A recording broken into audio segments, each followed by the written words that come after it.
ничего не случится?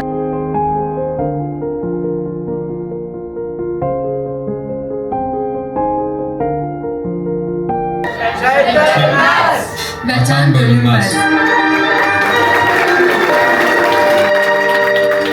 Uşaqların çəkdiyi rəsmlərə baxanda, onların çəkdiyi rəsmlərində elə detallar var idi ki, həmin dövrü yada salırdı. Yəni ki, onlar onu yalnız eşidiblər, hardasa görüblər.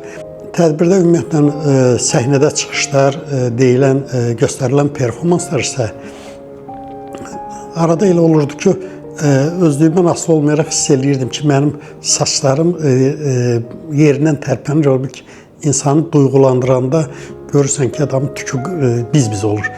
Elə bir hissi mənə bu uşaqlar bu günləri göstərdiyi performanslarında həvəskar səhnədə bunu yaşada bildilər. Çox sağ olsunlar.